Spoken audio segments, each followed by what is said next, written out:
ଜାଣିଛନ୍ତି ଆପଣ ଯେତେବେଳେ କାନ୍ଦିବାକୁ ଯାଇଥିଲେ ଭାଇ କହିଲେ ଯେ ସେ କାନ୍ଦିକି ଆସୁ ମୁଁ ଏଠି ଠିଆ ହେଇଛି। ହଁ ମୁଁ ଦେଖିଛି ସେଇଟା ଭିଡିଓରେ ମୁଁ ମାମାଙ୍କୁ ମୋର କହିଲି ବୋଲି ମାମା ଦେଖନ୍ତୁ ଆପଣଙ୍କ ପୁଅ କେମିତି କହୁଛନ୍ତି ମୋ ମୁଦି ଗଳି ପଇଲା ତାକୁ ରଖିଦିଅ ସେ କାନ୍ଦିକି ଆସୁ ସେ କାନ୍ଦି କାନ୍ଦି ସାରୁ ମୁଁ ଆକ୍ଚୁଆଲି ଟାୟାର୍ଡ ହେଇଯାଇଥିଲି ମୁଁ ବହୁତ ଟାୟାର୍ଡ ହେଇଯାଇଥିଲି ତ ଯେହେତୁ ମୁଁ ଖାଇକି ବି ଟାୟାର୍ଡ ହେଇଥିଲି ସେ ନ ଖାଇକି ବହୁତ କାନ୍ଦୁଥିଲା ତ ମୁଁ କହିଲି କାନ୍ଦ ଆଗେ ସେ କାନ୍ଦି ସାରୁ ଗୋଟେ ଯେତେବେଳେ ବି ଗୋଟେ ମୋ ବାପା ମତେ କହିଲେ ତୋ ଝିଅ ହେଲେ ତୁ ଜାଣିବୁ ତାପରେ ସେକେଣ୍ଡ କଥା କହୁଛି ଆରେ ଟାଇମ ହେଇଗଲାଣି ଚାଲୁନୁ ତାକୁ କହୁନୁ ମୁଁ କହିଲି ଗୋଟିଏ କଥା କୁହ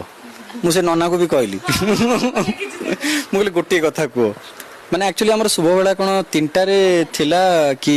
ଝିଅ ବିଦା ହବାଟା 3ଟାରେ ଥିଲା। 3ଟାରେ ନ ଆସିଥାନ୍ତୁ ତାହେଲେ ଆହୁରି 2 ଘଣ୍ଟା ବସିବାକୁ ପଡିଥାନ୍ତା ଆଉ ସେ